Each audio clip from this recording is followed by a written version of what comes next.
So Karen. My God. Karen, it's cold out there in Germany. Where are you? In Italy? a lot of people are muted. Yeah. Well, let's just wait until everyone comes in. And that's my mom. Mom, hi. Cute. You see her background? A little bit.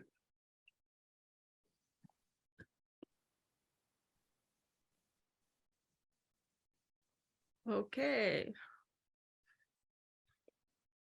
So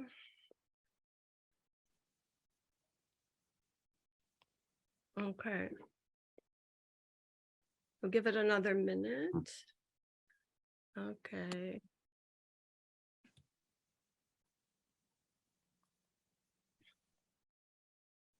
So, hi everyone. We're going to stop the screen share in a moment, but meanwhile, you can unmute yourself from the lower left-hand corner if you want to say hi a little bit to everyone else. Because I don't know if they heard us then the Yeah. first time. Hello. Hi. Hello. Hi, Adil. I've got 3 students too watching you from Ireland, from cold, freezing Ireland. Yeah. freezing Oh, it's out here, absolutely freezing. Frost and all. From Wisconsin, and does it snow? No, we have no snow, but we just got lots of We have frost. a lot of We have a lot. Aw. We're cold in Woodstock too. Cold everywhere. Oh, lovely. Like a cup of tea or Okay, so I'm going to stop our screen share as people are coming in. And so here's everyone. I'm gonna hi everyone. I don't know where we've gone now. Oh, there we are. we're up there. Yeah, there we are. So There's the I'm one gonna ball. say hello for a brief Hey, moment. this is the ceramic class you have? Me, they're some work experience students. They've done all sorts of stuff with us for 2 weeks. And Okay. they finished today, so we're going to finish on a high listening to you. Oh my God. Okay. Yeah. We Is really everyone- liked the Golden Bridge movie, Adil. That was so great. Yeah. Thank you. So Yes. is everyone having is everyone hearing Adil and myself speak? Can you just yes. Yeah? Yeah. Cool. Okay.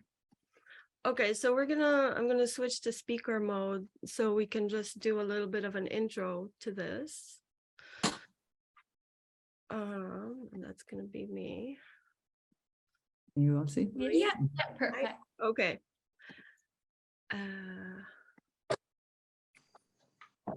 So I'm muted. hi everyone. Thanks for joining us. We're very happy that this meeting is taking place today because I'm sure a lot of you are aware that there was a cyclone in India, and Auroville and all the southeast coast of India was under cyclone watch for 48 hours. But luckily they were people are coming in still. So Auroville and Pondicherry were spared. The cyclone made landfall north of Auroville. And So you have to, there's a little marker on the mic. You have to unmute yourself and you have to put on the mic. Yeah. You too, Adil. Trying to get my mom on it. Sorry. That's good. You want mom. Pause for mom.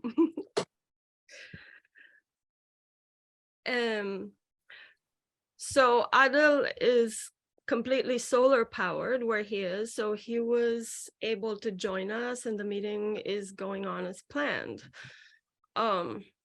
So I'm going to introduce Jack Alexander, who has been a long-term fan of Auroville arts and Auroville ceramics in particular, and he's the one who actually introduced me to Adil. When I was asking him about the arts in Auroville, I said, you must meet Adil. So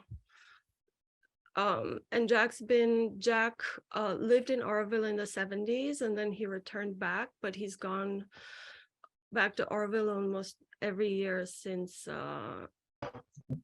that time. So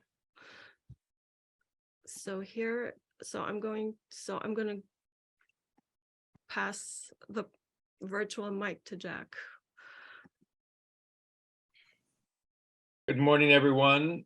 We don't want to say too many wonderful things about Adil because his head won't fit in the screen afterwards. Don't. But, yeah, so it was maybe 8 years ago, 5 years ago.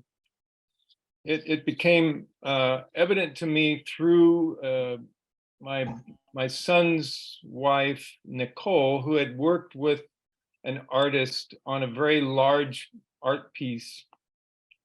And I saw pictures of that, and later on discovered that my wonderful granddaughter had a doll that she called Adil. Right. And what more could a person want in terms of an introduction than to see that sort of adoration? So when I learned that he was coming to the West Coast, I saw an opportunity to get our Auroville crew together in the honor of this Aurovillian coming to the coast.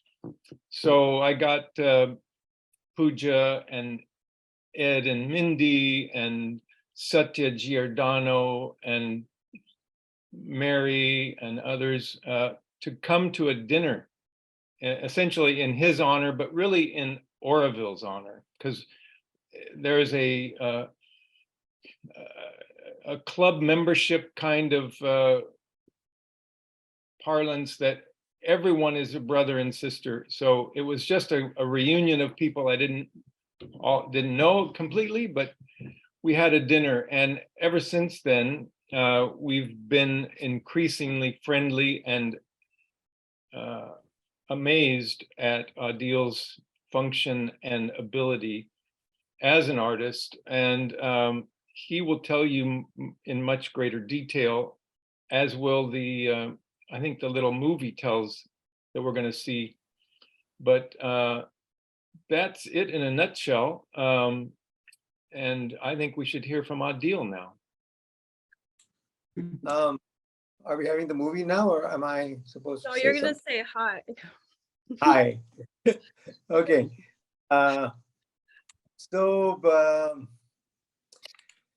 Well, what can I say? Hi, everyone. Lots of people, lots of friends I'm seeing out here. I cannot say hi to everyone.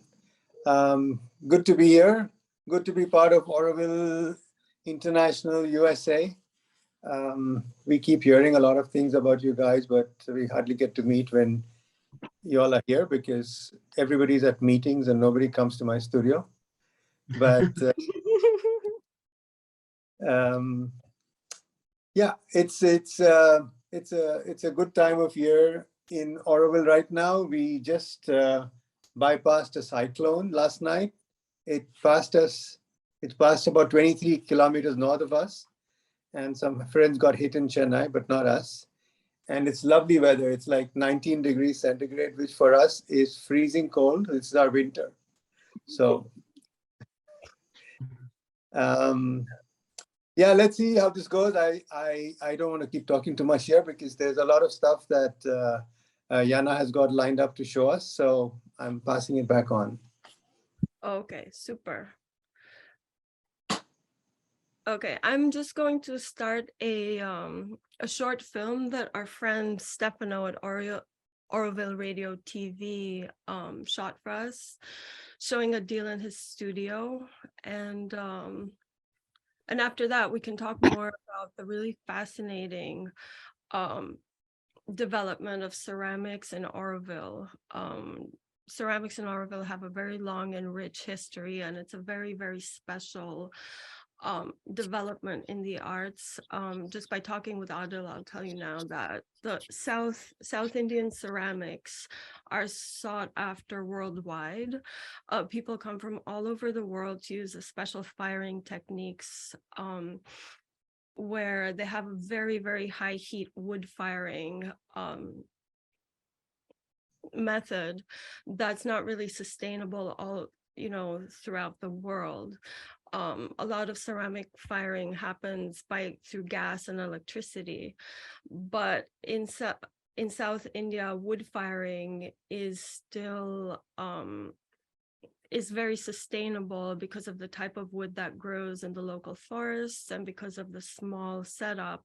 So the smoke does not pollute, the wood is sustainable. So artists who want to do this special kind of wood firing, this high heat wood firing, travel from all over the world to work in studios in South India. So that's one of the very interesting things that I found out.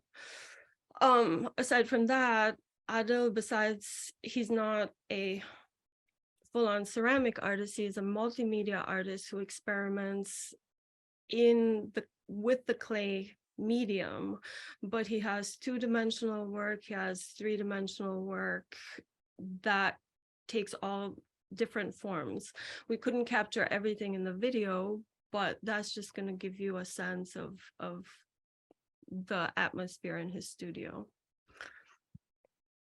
So I'm going to start the screen share in a second. And before that, is everyone seeing the screen is okay, sound is okay?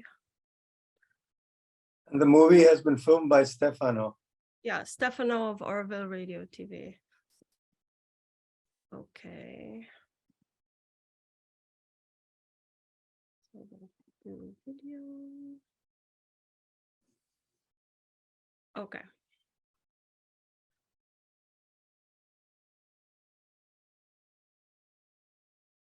You'll get it, don't worry. Okay, so these are more of the lingams, the mukha lingams.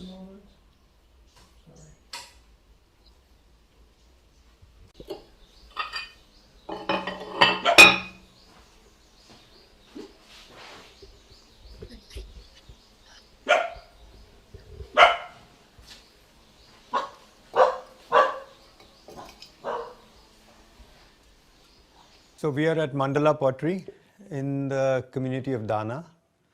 Mandala was started here in the early 90s by Anamika and Chinmay. Krishnamurti joined later, and I joined in 2000. Since then I've been here. We share studio space here with Priya and Michelle, who is Flame Pottery. So there are 3 studios in this little campus here. We at Mandala have 2 very distinct things that we do. One is the major part of the work is functional tableware, which is things to eat from, things to serve out of, decorative ceramics. We do large murals, installations. And on the other side, upstairs here in my studio, I do my sculptural work, which goes into exhibitions and shows and takes me around the world. I am an architect, originally an architect from Bombay. I've done my master's in urban design at the University of Houston in Texas in the 80s. Worked as an architect in San Francisco, later in Bombay, and came to Auroville, to Pondicherry actually, to study ceramics for a 7-month course at Golden Bridge Pottery, which was established in the early 70s by Deborah Smith and Ray Meeker, ashram connected. And the 7-month course became 2.5 years. And I subsequently gave up the job in Bombay and came to Auroville. One of the studios I worked at was here, and it was comfortable here. So I was asked if I wanted to join in. I became an executive, and I've been here since.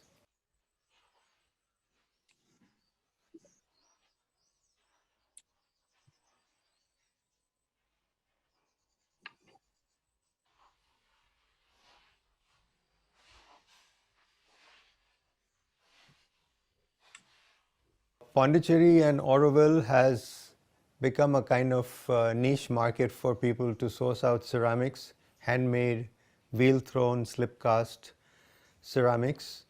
And this little revolution that's happened from the early 70s from Golden Bridge Pottery, most of us ceramic artists working in Auroville are ex-students of there. And initially, Golden Bridge Pottery and Pondicherry ceramics was known for a certain style and a certain look, and it was browns, earthy colors, wood-fired.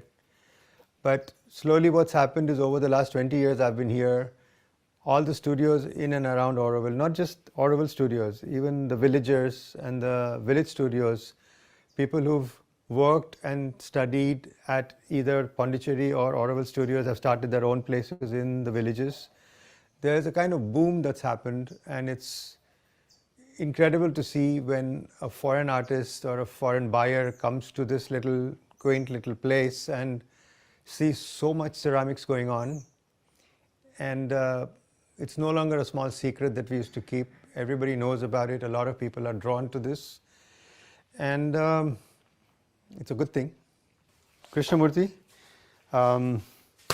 he's making some bowls. We are working towards the Potters Market, which is the International Ceramic Potters Market in January at the Visitor Center. We haven't had it in 4 years because of the lockdown, so it's a big event this time.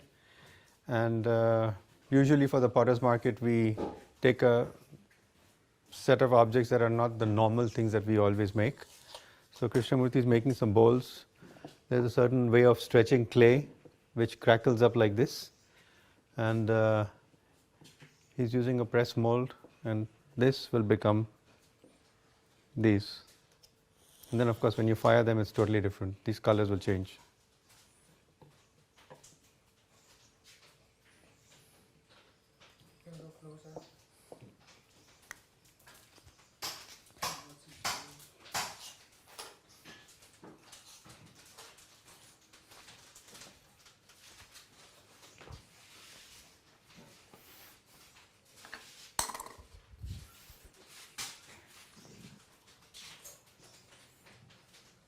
So we do the biscuit firing with wood.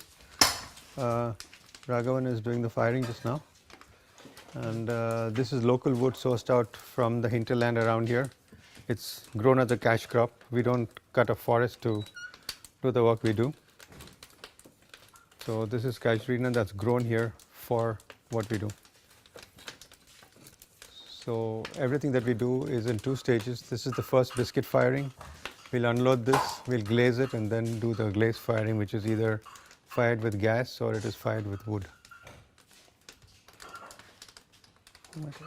This is where we're doing the throwing. We are making the work here.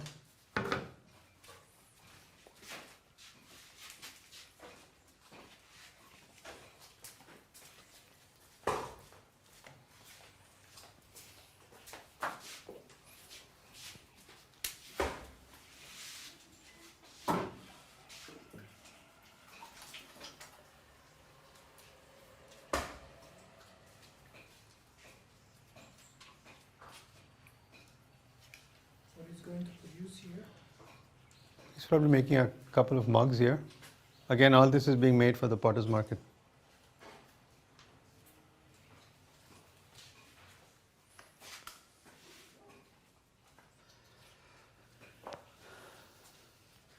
We also make our own clay body. We don't buy anything ready-made.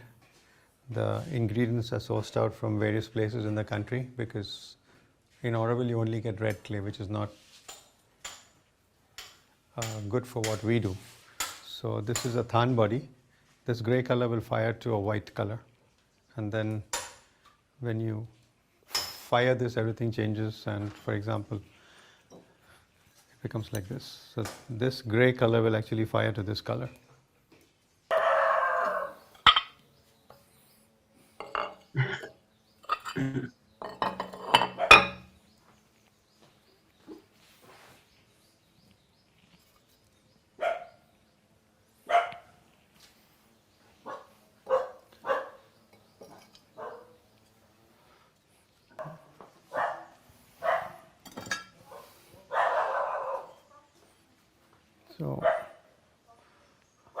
So for example, these are the lines from the Savitri where Golden Bridge pottery got its name in Pondicherry. Yeah. She is the golden bridge, the wonderful fire, the luminous heart of the unknown is she.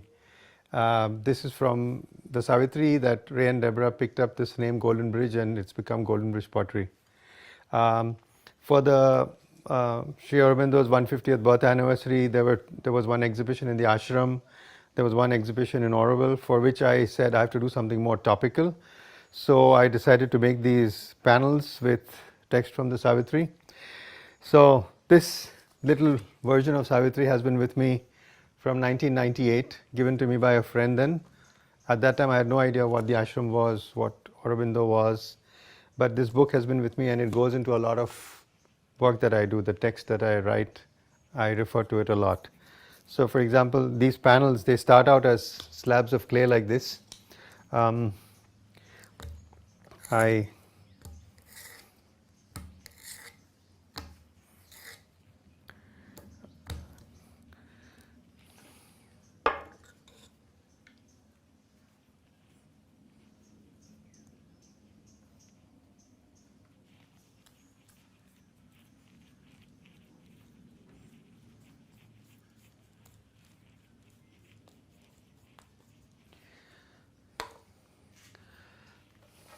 So it's sort of, this is a porcelain slip, and applying this gives this variation that you see, the dark and the light.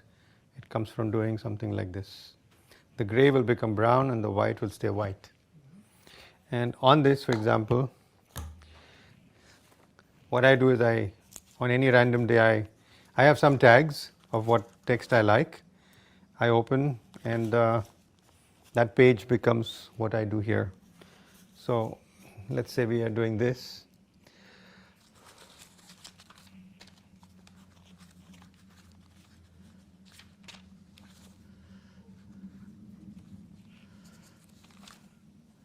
In fact, for this show, I had put it in the news and notes that I wanted people to send me their favorite lines from the Savitri, which actually came up here into the text, into the panels.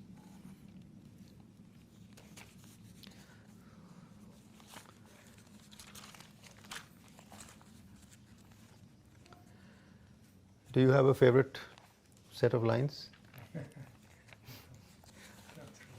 Okay, so this is the Golden Bridge line. So for example here. What did you say in the lower part and in the upper? You want some lights? Do you have more? Yeah, there's a lot of light. It's yellow light. We needed some editing to be done here. Better? Thanks. So if I go here, she's the Golden Bridge, the wonderful fire. Let's do this.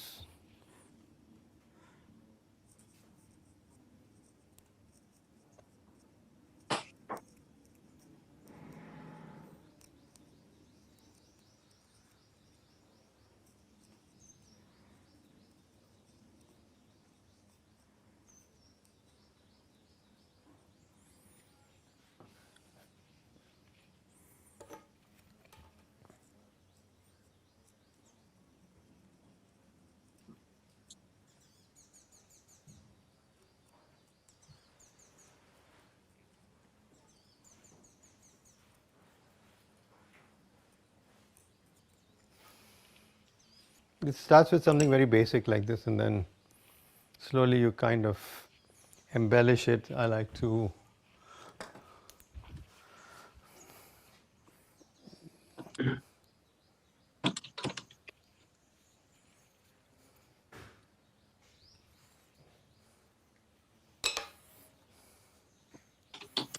so sometimes they are flat panels like this, sometimes they are stand-up panels. These actually stand up like that.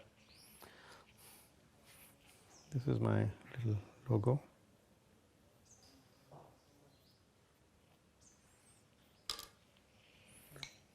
This is the Mandala Pottery logo. And we have a simple panel.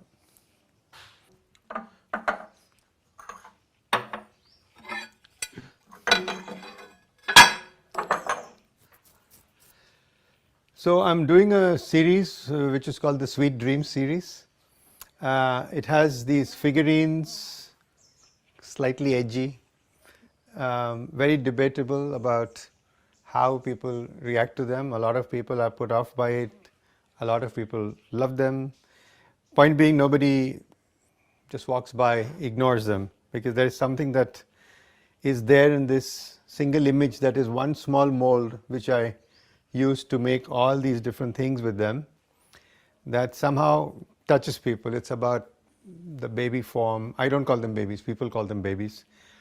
And there are friends who've unfollowed me on social media because I post some of these. It sort of triggers things in them that is a very personal thing. And these telephones, exactly, these telephones are again old objects that you find in junk shops, which I bring to the studio. I make molds and I make them in clay.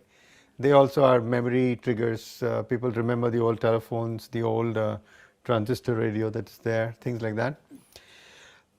Now this series is moving towards the mukha lingam series, which are the lingams that you see all over South India in temples. In the old days, putting the lingam in the house, supposedly the lady of the house would be a little bashful about going on seeing it, so they started making brass or metal sheaths, covers on top of the lingams. So they became metal objects with very masculine faces on them. So I've taken that premise and done these, because the same face is now again on the lingams. We do something called soda firing in my studio. Very few studios in India are doing that today. It's a very specific technique that we've learnt. And Rakhi Kane, another artist in Auroville, and we hosted Ruthan Tudball from England some years ago and started this form of firing, which is how you get all this variation that you see here. Everything here that you see is because it's been soda fired. It wouldn't come out like this with the normal gas firing that we do for the functional ceramics. Okay, so these are more of the mukha lingams I was saying. So they are hollow typically, because there will be a smaller lingam inside, and this is a cover for that. And of course, this has been made into a contemporary form. All these textures and colors are due to the soda firing. I also have this thing of scribbling a lot of lyrics of songs that I grew up with. Very often it's Pink Floyd, the lyrics of Eclipse, and everything under the sun is in tune, but the sun is eclipsed by the moon. So that comes up in a lot of work. These are the typical mukha lingams with the very masculine faces on them.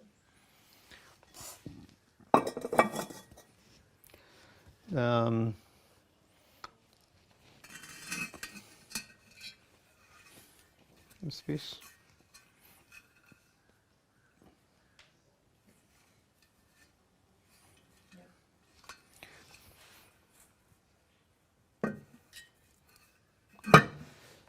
And these telephones here are part of the same thing.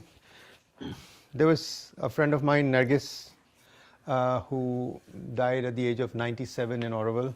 She has been here from the early 70s.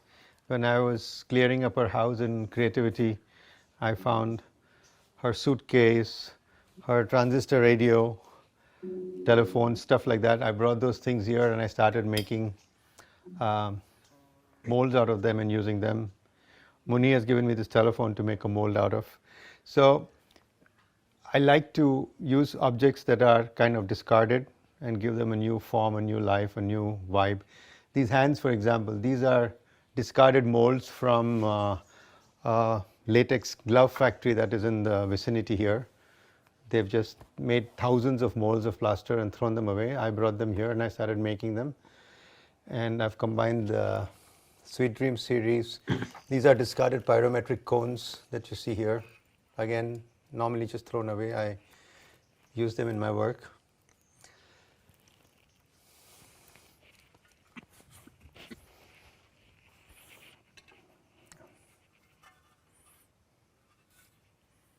Again, it has a lot of text in it. And this variation and the colors that you see is all because of soda firing.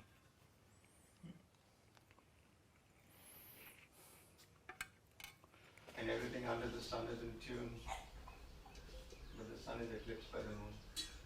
So that comes up in a lot of work.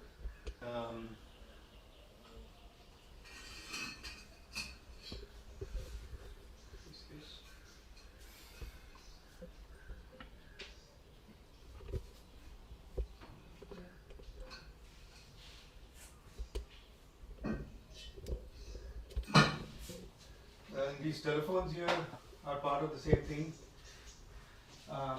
There was a friend of mine, Nargis, who died at the age of 97 in Auroville. She's been here from the early 70s. When I was clearing up her house in creativity, I found her suitcase, her transistor radio, telephone, stuff like that. I brought those things here and I started making molds out of them and used. Anyway, it's your new it's changed.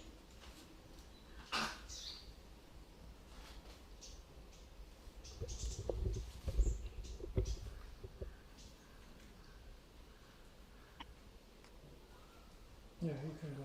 Okay. So these are more of the mukha lingams I was saying. So they are hollow, typically, because there will be a smaller lingam inside, and this is a cover for that.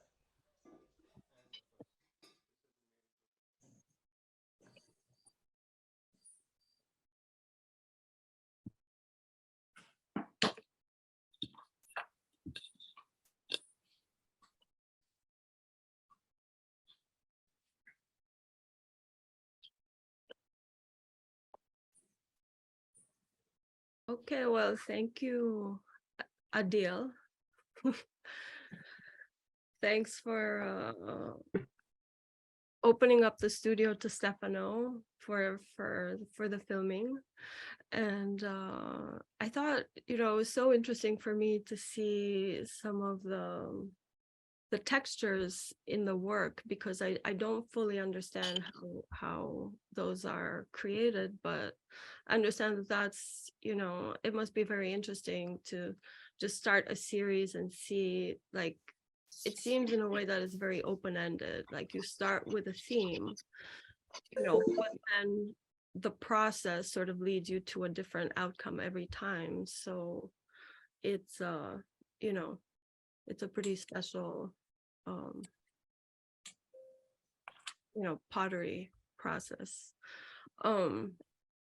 One thing that I wanted to mention is that when Adil is being interviewed, behind him, and we don't have slides of that, are actually his canvases, because one of the things that Adil does is that he created a special painting medium with clay, without using any primer or any sort of binders.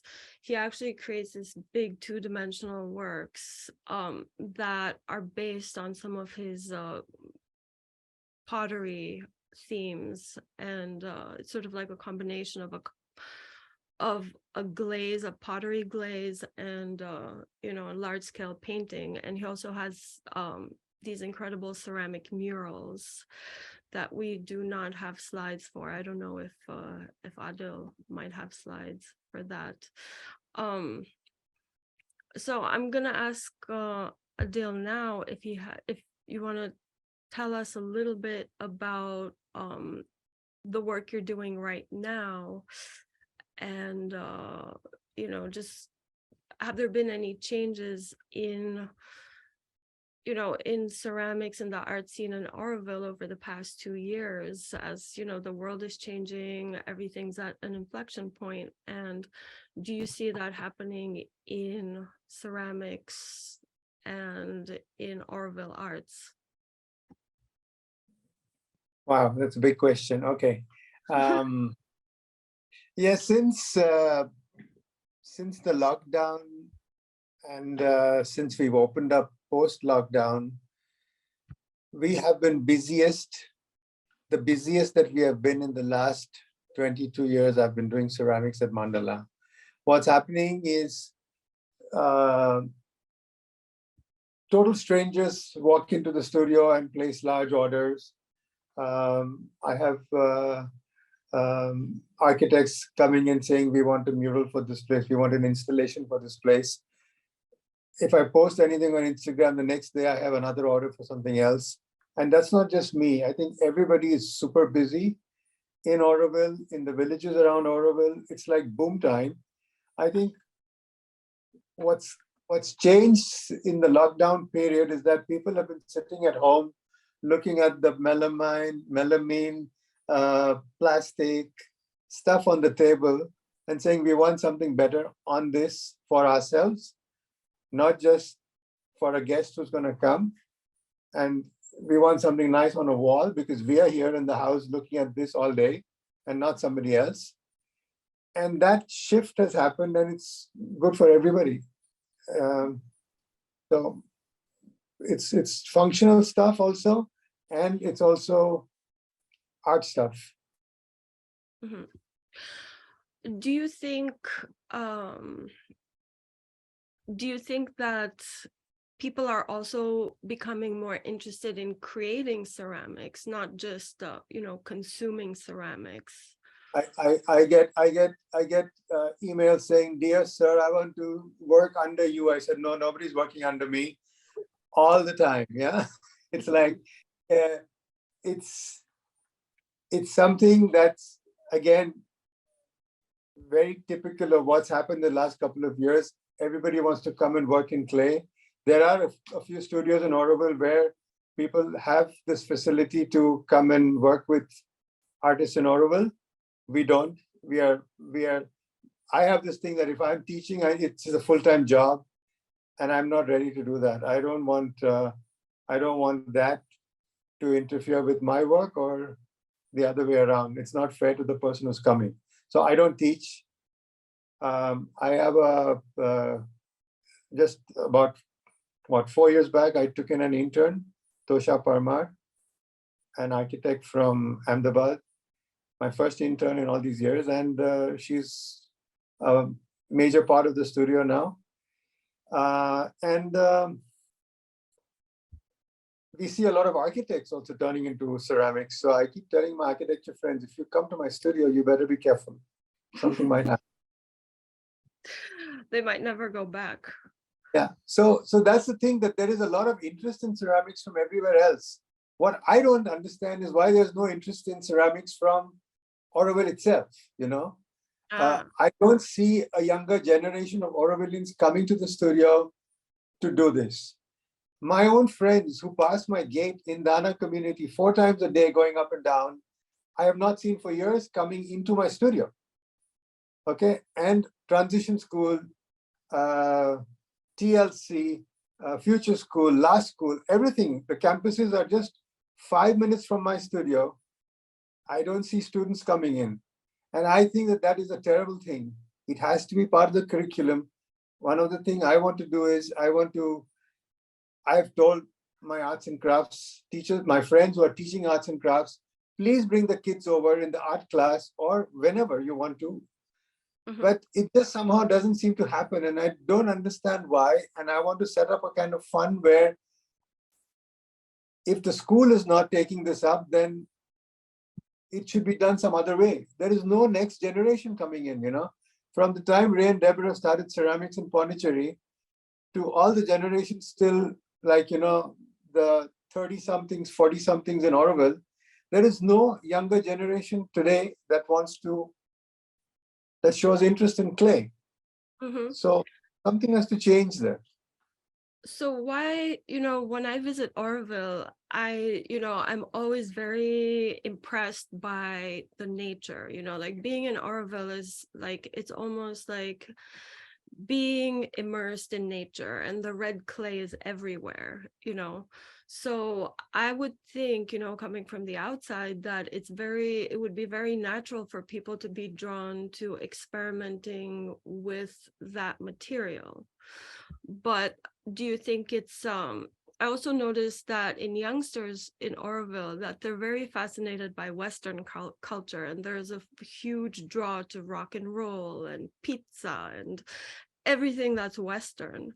So do you think that it might be that working with ceramics just seems so part of their local habitat that they don't really want, that it's just not, it doesn't initially seem as interesting because it's so much part of their world? No, I don't see that to be an issue at all. You know, I mean, even if it's red clay, work with red clay. Who's saying no? There's no snob value to doing stoneware as opposed to doing terracotta. But that push needs to come into the curriculum, and otherwise through the parents. And otherwise, when it's going to get free time to come to the studio, you know, because there is so many people from outside asking for this every day, but not one person from Auroville will come to that, you know.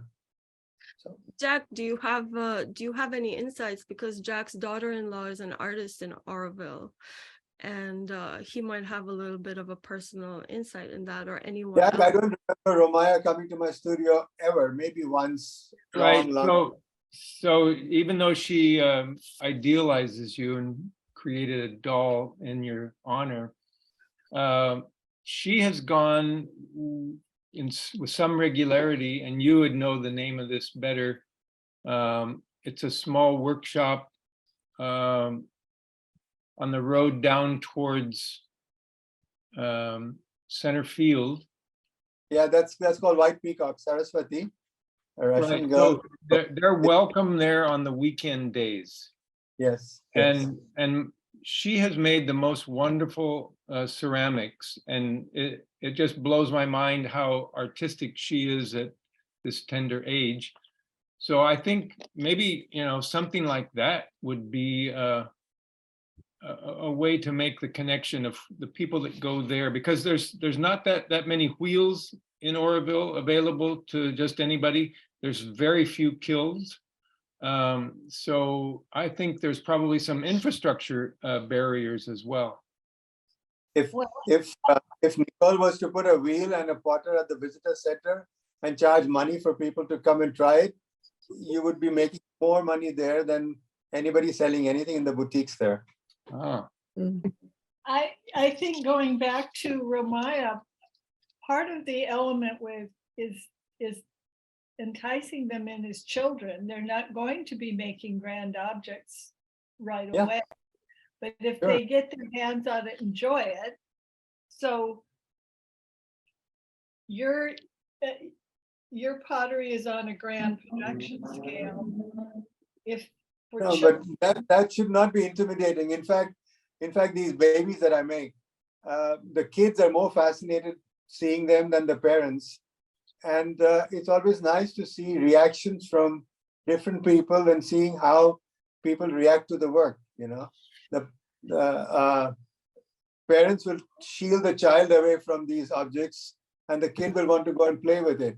It also shows the baggage that the parent has got in the head, not the child. But yeah, I mean, it's the first thing is to open up the studio to people to come, and when they come, something will happen. Yeah. Needs to be regular. Yeah. I'm wondering if anyone else has any questions or any comments to make to Adil, whether related to ceramics education or you know, any questions about ceramics in Auroville, any questions about his work. So I see we're having new people coming in. So I wish I knew how to show you images with the screen share on the murals we make at the studio, because that's not touched upon.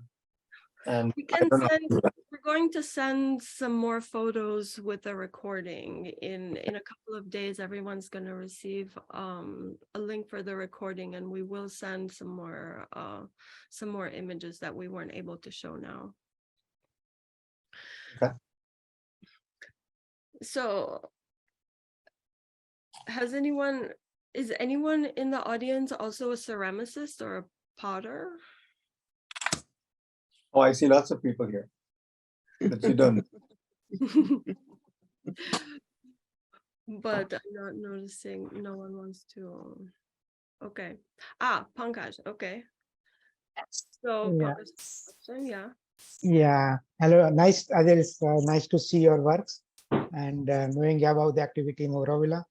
So I have one question that we are moving towards the industrializations, everything in mass productions, volumes and other.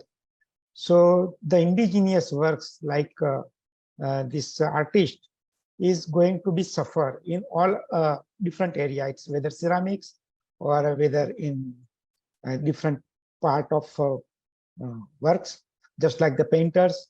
So there is the digital painting is coming up. So people are buying these digital paintings are more cheaper than the artist who puts their efforts in creating the portrait. So what you see that how this industrializations and this indigenous works as a art is struggling as a surviving in this I mean the competitiveness and the promotions and what's the financially beneficial. It's not because you need to compete with the market where whatever in the markets, right? And it's mass productions volume based where indigenous workers are creating less quantity and more time. So that's the fact. Yeah. Pankaj, when I go to an IKEA in Bombay, I fail to understand why people don't go there and buy those beautiful cups and plates and bowls that they have there at less than half the price that I can make them, and they still come to me. I would pick it up and put it in my house if I had any place to put anything. So industrialization is always there, but there is something about a handmade pot that makes people come to you, and I'm not complaining about it. It's a good thing. Price-wise, it takes a person to understand the difference in the value of what they're getting. And if they don't understand it, then too bad for them, because that's not the kind of person I'm attracting. We have people who come here. I was in Bangalore last 2 weeks back, and in a store, I saw about 8 items that were made by me and by my colleagues at Mandala in the store, exactly the same as we make them, with the same glazes, the same exact pieces were there without the Mandala logo behind. And how can you fight that? We are facing that a lot. All Auroville artists are facing that. People come to the visitor center boutique, buy one piece for whatever amount, take that to the village potters just around Auroville and flood the studio with what they're getting. But when you actually look at that cup and you see the balance and you see that, you understand where the difference comes. Sometimes the difference is not even there because they're also very skilled and very trained. In Auroville studios, there are very large studios started almost 25, 30 years ago by people that Ray and Deborah had trained. And they are still trying to copy Debbie's brush strokes. And I tell them, why can't you change the brush? Why can't you do this? But no, it's some people think like that, and that's it. And there's nothing you can do about it. So industrialization is not going to be a problem for us. The people who appreciate a handmade pot will come to a person who will give them a handmade pot, and that's it. 3D printing is going to happen and take over soon.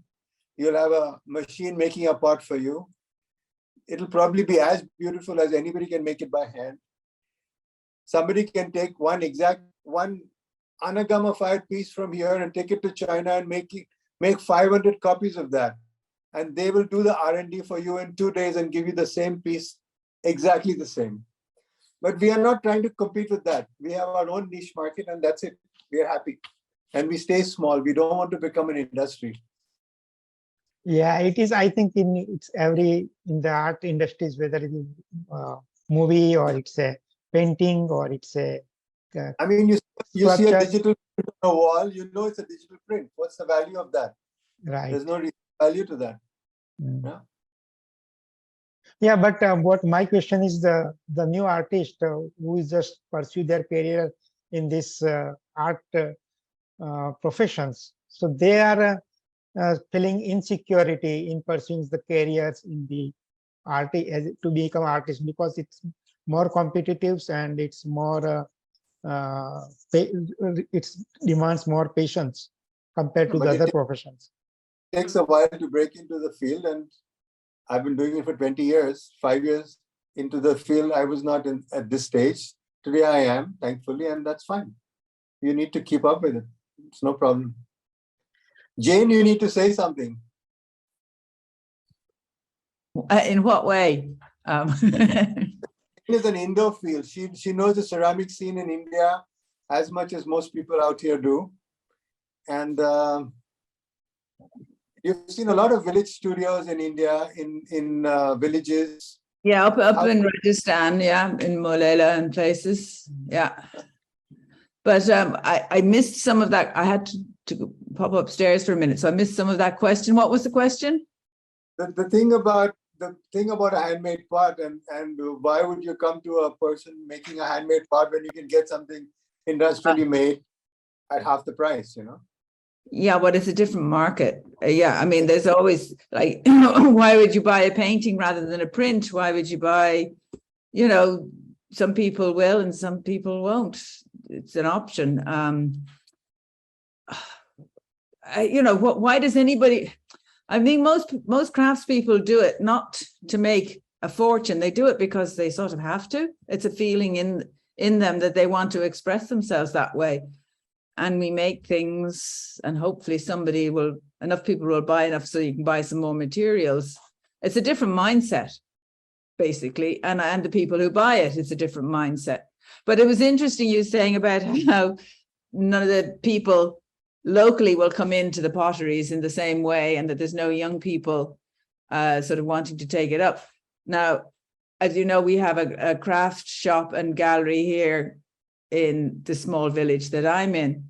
Again, the local people don't come in. And we're actually closing because we just can't do it. Keep it going, it's not viable.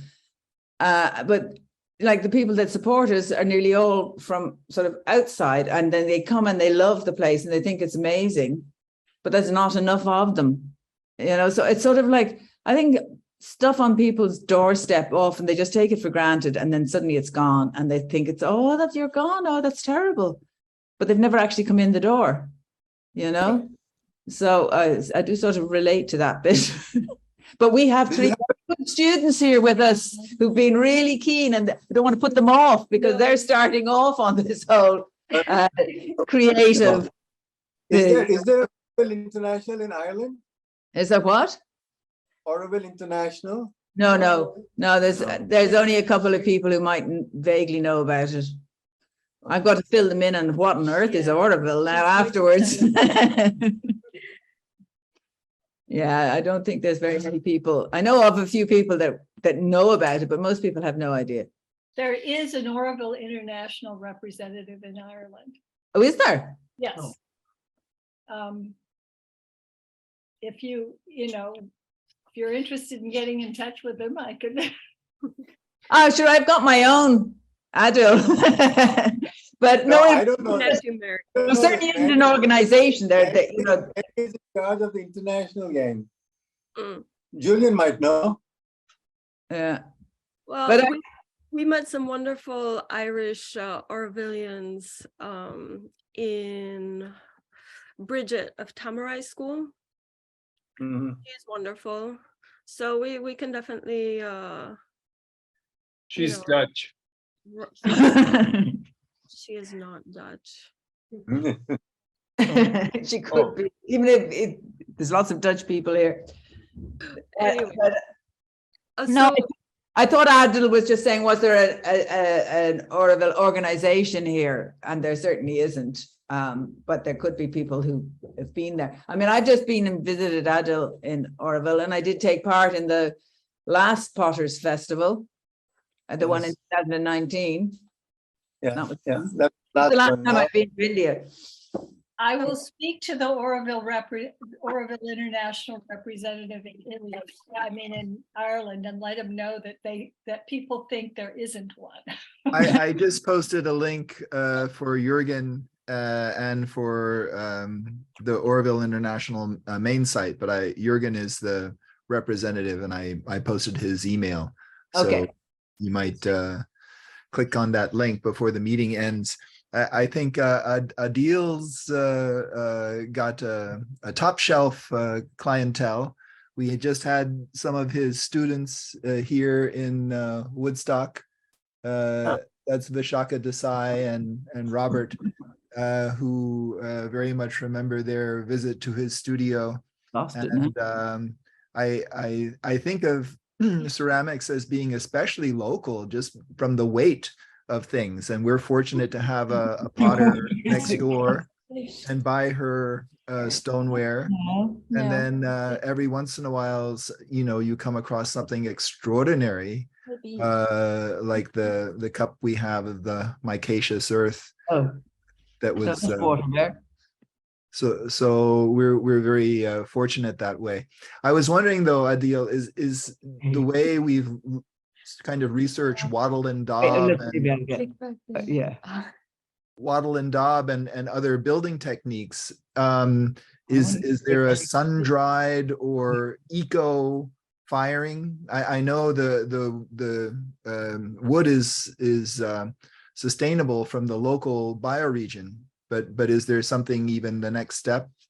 Solar? No, South India is known for terracotta. For centuries, whatever you get is what you make things with, which is why everything in South India, which is a bed of red earth, is everything made with red earth, which is terracotta. Ray and Deborah started in the early 70s sourcing out ingredients that go into making a stoneware clay body by getting things from across the country. And you get a China clay from Kerala, you get a ball clay from Rajasthan, and silica, feldspar coming in, which you do not geologically get here, and you make your clay body. Smaller studios in India will still be buying ready-made clay because they don't have the facility to make clay. We do, so we make our own clay. And which is why I have, just before the lockdown, we chanced upon a vein of clay in Hermitage on the other side of the freeway, which is something you can just dig and make a pot. And it was incredible because I had never known this in all these years. And Michelle had tried some experiments many years ago, but nothing had really come to a point where you could make it into a production. And we're waiting for the rains to get over and the water to go down so we can get some material from there and start making something and say, hey, this is all from Auroville clay. That'd be nice.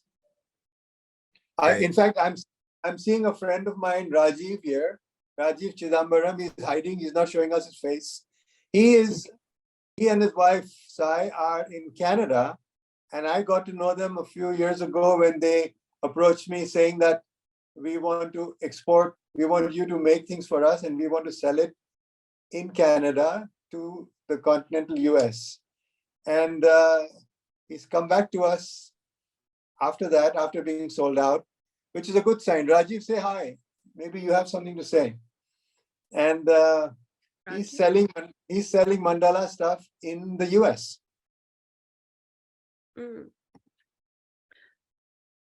So anyways, I think Raji doesn't want to say hi. Anyway. So yeah, like that. We also have another lady from Atlanta who's coming and selling extremely good quality teas, and she makes us make teaware for her.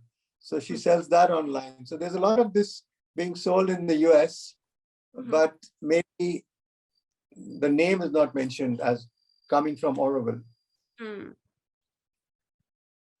So does anyone else have any questions or anyone else want to say anything about Adil and his work? I do. Okay, Jack. Hold on. I do want to make a small announcement that I do want to mention that Adil is trying to raise some money for a small fund for introducing ceramic education into the local schools. And the link is up in our chat. it is on the sign up page. So I'm going to repost the link here in the chat. And if you do want, if you feel moved to donate there, that money, so during the months of December and January, AVI USA is going to match any amount donated. So if if now you want to make a small contribution, it will be doubled by some other sponsors that work with us. So I do want to encourage you guys, if you want to contribute $5, $10, to slowly help build this fund, which is something that only after, it's an idea that Adil got after during the lockdown. So that's aviusa.org/ADIL, and we will send you the link with the recording. So that's my small announcement that I have to make before we all go away. But I'm gonna let Jack ask his last question now, unless someone else has any. You can take your time while Jack is asking his question to see any other final thoughts. But otherwise, I will let Jack ask his question now. Okay, so one of the things I've discovered as I've got to know Adil better is he operates almost exclusively from inspiration. He doesn't necessarily have a plan. He goes at the clay and it speaks to him and out it comes. What I'm wondering, so I'm sort of new to art, and I've bumped into an artist that has a very large workshop with 300 people in it. His name is Jeff Koons, and I'm quite inspired by some of his things, and I'm curious how it goes from that inspirational feeling to getting made by others in a workshop. How does that happen, and what's it look like in your workshop? When are you doing it, and when are others doing it? Boy, I do things when everybody leaves in the evening and I'm there till 7 o'clock in the evening. My staff, I call them State Bank of India. 4:30 sharp, everybody's gone. Yeah. So that's during the day is when we do production work, functional work, which are orders coming in. One of for example, our biggest client is the Taj group of hotels. We supply to the Jiva Spa in every Taj hotel everywhere in the world. And that's the bread and butter coming in. And otherwise, like I said, we have customers just walking in, total strangers, and mostly it's functional work. So functional work, what's happened in Auroville is that every studio cannot make the same kind of stuff. So everybody has a niche aesthetic, a niche look, a niche glaze. We, for example, are known for what we call happy glazing. Your pots are looking happy, and somebody else will make very clean contemporary forms. Somebody will do that. But having said that, if a client comes to me and says, I want this look, I am happy to experiment and come up with something. Like right now for a couple of clients, Naushad Ali's shop, we are doing a very clean, almost Scandinavian sort of look, which is very different. And everybody comes into the studio and says, this is new. But that's the whole point. You have to keep doing something new. And it's also one way of staying ahead of the copycats who are all around you, sniffing at the everything that is being made and copying it before you even make it. And I don't see any problem with that. I think that it's good, but just it's good to be fresh with that. The sculptural work, for example, during the lockdown, I didn't know what to do. I was sitting at home.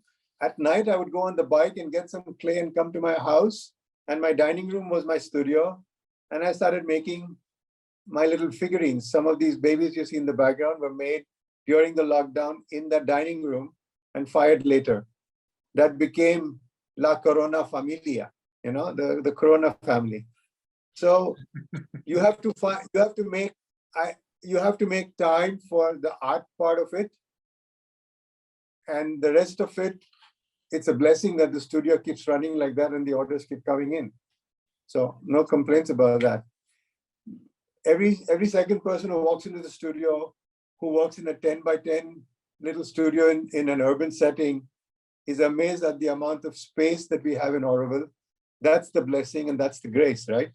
I mean, to first have the space to start your studio, and then everything else falls into place. Right? Did I say enough?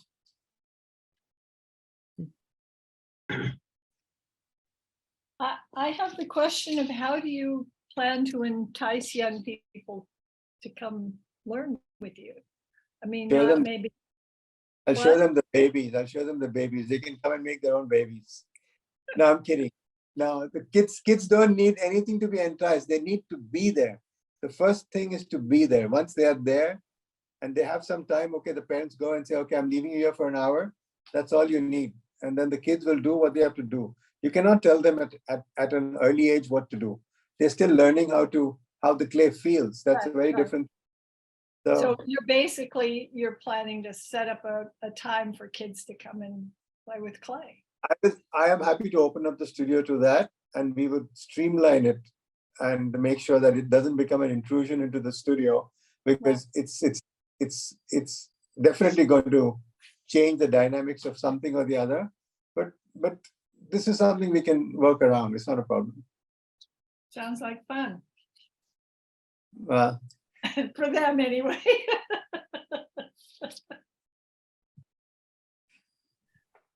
All right. Over to you, Yana. Yeah. Sorry, I was muted. Okay. Well, thank you, Jack and Mary, and thank you, Julian, and thank you, Adil, for joining us. Thank you, everyone, for coming to take a look. Where, Auroville International USA is slowly trying to get a program of regular events once a month, and we're trying to bring what's interesting in Auroville to people around the world. So we're starting out, the support of everyone showing up to our events is very important, and we're very, very grateful. Again, if you want to learn more about Adil, his website is adilwriter.com, and I'm putting it in the chat window. Some of you probably know him very well. So you can learn more about him and his work. You can learn more about Auroville International USA at aviusa.org. And we'll put that in the chat window as well. MandalaPottery.com. And then is that also, okay, and then there's Mandala Pottery. MandalaPottery.com. And I would also, encourage people to, if you know students of ceramics, if you know young people interested in ceramics, to encourage them to maybe go to Auroville and spend a few weeks working in a ceramic studio. Maybe Adil would be convinced to take someone in for a week or two. No. But there are other studios and there are other resources, and it's a great place for both artists and young people to go visit. And in February, there's going to be some really interesting stuff happening in Auroville, and quite a few of us are going to be there. So, yeah. And, support Adil and his work, and also keep up to date with Auroville International events. Like check our website for updates. And I guess that's about it. Thank you all for being here. And I guess we'll say goodbye now. Thank you, everyone.